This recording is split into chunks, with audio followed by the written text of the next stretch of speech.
സലീം വള്ളിവട്ടം എന്ന യൂട്യൂബ് ചാനലിൻ്റെ പുതിയ വീഡിയോയിലേക്ക് എല്ലാവർക്കും സ്വാഗതം. വീഡിയോ ആദ്യമായിട്ടാണ് കാണുന്നതെങ്കിൽ സപ്പോർട്ട് ചെയ്യാൻ മറക്കരുത്. നിങ്ങളുടെ അഭിപ്രായങ്ങളും നിർദ്ദേശങ്ങളും കമൻറ്റ് രൂപേണ രേഖപ്പെടുത്തണം. പിന്നെ ബെല്ലൈക്കൺ എനേബിൾ ചെയ്യാൻ മറക്കരുത്. വീഡിയോ മുഴുവനായി കാണാൻ ശ്രമിക്കുക. ബാക്കിയുള്ള വീഡിയോസിൻ്റെയൊക്കെ ലിങ്ക് ഞാൻ ഡിസ്ക്രിപ്ഷനിൽ കൊടുക്കുന്നുണ്ട്. കാണാത്തവരുണ്ടെങ്കിൽ അതെല്ലാം ഒന്ന് കയറി കാണുക.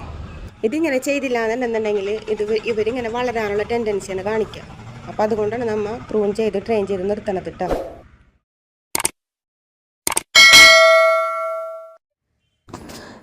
ഇപ്പം ഇതെൻ്റെ വീട്ടിലുള്ളൊരു മാവാണ്. ഇതിങ്ങനെ വളർന്ന് പന്തലിച്ച് പോയേക്കാണ്. അപ്പോൾ ഇത് വളർന്ന് പന്തലിച്ച് പോയാൽ നമുക്ക് മാങ്ങ ഉണ്ടാകുമ്പോൾ പൊട്ടിക്കാനും മറ്റുള്ള ബുദ്ധിമുട്ട് കൊണ്ടാണ് നമ്മിപ്പോൾ ഇതിനെ ബക്കറ്റുകളിലും ഡ്രമ്മുകളിലും വളർത്തിക്കൊണ്ട് വരുന്നത്. അപ്പോൾ അതിനെ ട്രെയിൻ ചെയ്യണത് എങ്ങനെയാണ്, പ്രൂൺ ചെയ്യണത് എന്നുള്ള ഒരു വീഡിയോ ആണ് ഇന്നത്തെ വീഡിയോ. ഇത് ഈ കാണുന്നത് നമുക്ക് കൃഷിഭവനിൽ നിന്ന് കിട്ടിയ മാവണ് കേട്ടോ.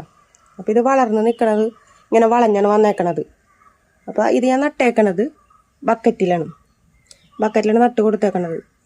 അപ്പോൾ ഇതിൻ്റെ പ്രൂണിങ്ങും ഇതിനെ ട്രെയിനിങ് ചെയ്യണത് എങ്ങനെയാണെന്നാണ് ഇന്നത്തെ വീഡിയോ. അപ്പോൾ നമുക്ക് വീഡിയോയിലേക്ക് പോവാം. അപ്പോൾ ഈ പ്രൂൺ ചെയ്യാനായിട്ട് ഇതിനാവശ്യമായിട്ടുള്ളത് സ്റ്റെറിലൈസ് ചെയ്ത ഒരു കട്ടർ വേണം കേട്ടോ. പിന്നെ വേണ്ടത് നമുക്ക് ഫംഗിസൈഡാണ്. ഞാനിവിടെ ഉപയോഗിക്കുന്ന സാഫ്. അപ്പോൾ നമ്മുടെ മാവ് പോയേക്കണത് കണ്ടോ, ഇങ്ങനെ വളഞ്ഞ് കുത്തി പോയിട്ട് നമുക്ക് കാര്യമില്ല. അപ്പോൾ ഇതിൻ്റെ ഈ കാണുന്നത് ഇങ്ങനെ ഇല കൂടി നിൽക്കണ ഈ ഭാഗങ്ങളില്ലേ, ഈ ഭാഗങ്ങളാണ് ഇതിൻ്റെ വളർച്ചാ ഘട്ടങ്ങൾ.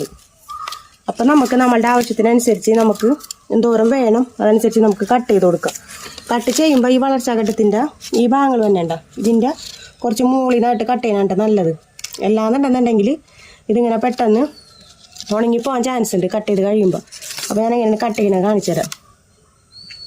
ഞാനപ്പോൾ ഇതിവിടം വെച്ചാണ് കട്ട് ചെയ്യണത്.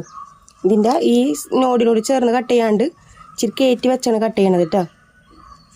ചെരിച്ചാണ് കട്ട് ചെയ്ത് കൊടുക്കണേ.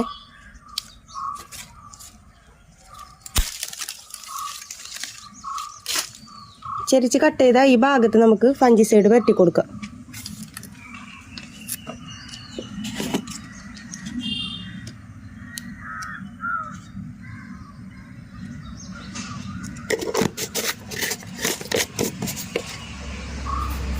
അപ്പം ഇനി ഇത് വളരുമ്പോൾ ഇനി ഇവിടെ നിന്ന് 2 ശിഖരങ്ങൾ അങ്ങോട്ടും ഇങ്ങനെ വി ഷേപ്പിൽ വളർന്ന് വന്നോളും. അപ്പോൾ നമുക്കിങ്ങനെ ഒതുക്കി വളർത്താൻ പറ്റും. ബക്കറ്റിലായാലും ഡ്രമ്മിലൊക്കെ ആയാലും നമ്മൾ ഇങ്ങനെ ചെയ്ത് കൊടുക്കണം. എല്ലാന്നുണ്ടെന്നുണ്ടെങ്കിൽ നമ്മളെ മാവ് വളർന്ന് പന്തലിച്ച് പോകും. അപ്പോൾ നമ്മൾ ഇങ്ങനെ ചെയ്ത് വെക്കണതിന് ട്രെയിനിങ് എന്ന് പറയണത്. ഇങ്ങനെ നമ്മൾ ട്രെയിൻ ചെയ്ത് ഇങ്ങനെ കൊടുത്ത് വളർത്തണതിന് ട്രെയിനിങ് എന്ന് പറയണത്. ഇനി ഇത് കഴിഞ്ഞ് ഇപ്പം ഞാൻ എൻ്റെ വീട്ടിലുള്ള മാവ് വേറെ കാണിച്ചു തരട്ടെ. നാടൻ മാവാണ്. ഇപ്പം ഈ മാവിൻ്റെ അടിയിൽ നിന്ന് കണ്ട 2 എണ്ണമായിട്ട് വന്നേക്കണത്. ഇതുപോലെ വി ഷേപ്പിൽ 2 എണ്ണം വന്നിട്ട് പിന്നെ അതുമ്മൽ കൂടെ ശിഖരങ്ങൾ വരും. ശിഖരങ്ങൾ വന്നു കഴിഞ്ഞാൽ ഇങ്ങനെ വന്ന ഈ സെൻറ്ററിൽ വന്ന ഈ സെൻറ്ററിൽ വന്ന ഈ പോയിൻ്റ് നമുക്ക് കട്ട് ചെയ്ത് കൊടുക്കാം. ഇങ്ങനെ കട്ട് ചെയ്യുമ്പോഴാണ് ഇതിൻ്റെ ഉള്ളിലേക്ക് സൂര്യപ്രകാശം കടന്ന് അത് നന്നായിട്ട് വളരെയും പൂക്കൊക്കെ ചെയ്യുള്ളൂ. ഈ ആരോഗ്യമില്ലാത്ത തൈകൾ നമുക്ക് കട്ട് ചെയ്ത് മാറ്റാം. അപ്പോൾ നമുക്ക് വേറെ തൈകൾ കാര്യങ്ങളൊക്കെ വന്നോളൂ.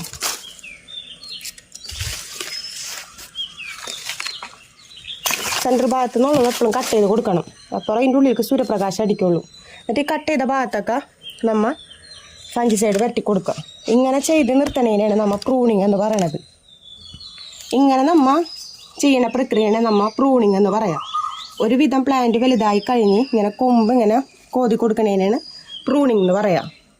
അപ്പോൾ ഇത് ഈ ട്രെയിനിങ് ചെയ്യണതിൻ്റെ ഭാഗമായിട്ട് ഇതിങ്ങനെ കണ്ട അങ്ങനെ പന്തലിച്ച് ഇങ്ങനെ കൂടി നിൽക്കും. കുഞ്ഞിലെ തന്നെ പന്തലിച്ചത് പൂത്തോളും. അപ്പോൾ ഈ വർഷത്തിൽ 2 പ്രാവശ്യമാണ് നമ്മൾ ഇത് ചെയ്ത് കൊടുക്കുക.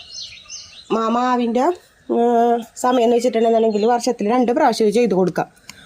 ഒരു പ്രാവശ്യം എന്ന് വെച്ചിട്ടുണ്ടെങ്കിൽ ഹാർവെസ്റ്റിങ് കഴിഞ്ഞ് മാങ്ങയൊക്കെ ഉണ്ടായി കഴിഞ്ഞ് ഉള്ള സമയത്ത് ഉണ്ടായതിന് ശേഷം നമ്മൾ വിളവെടുത്തതിന് ശേഷം നമുക്ക് 1 പ്രാവശ്യം ചെയ്ത് കൊടുക്കുക. പിന്നെ നമ്മൾ ചെയ്ത് കൊടുക്കേണ്ടത് ഒക്ടോബറിലാണ്. ഒക്ടോബർ മാസത്തിൽ നമുക്ക് 1 പ്രാവശ്യം ചെയ്ത് കൊടുക്കാം. അങ്ങനെ 2 തവണയാണ് നമ്മൾ മാവിൽ പ്രൂണിങ് ചെയ്യേണ്ട സമയം. ഫസ്റ്റ് ചെയ്യണേ നമ്മൾ ട്രെയിനിങ് ആണ് കേട്ടോ പറയാം. ട്രെയിനിങ് ചെയ്ത് കൊണ്ടുവന്നിട്ട് നമ്മൾ ഈ കൊമ്പ് ഇങ്ങനെ കോതി കൊടുക്കണം.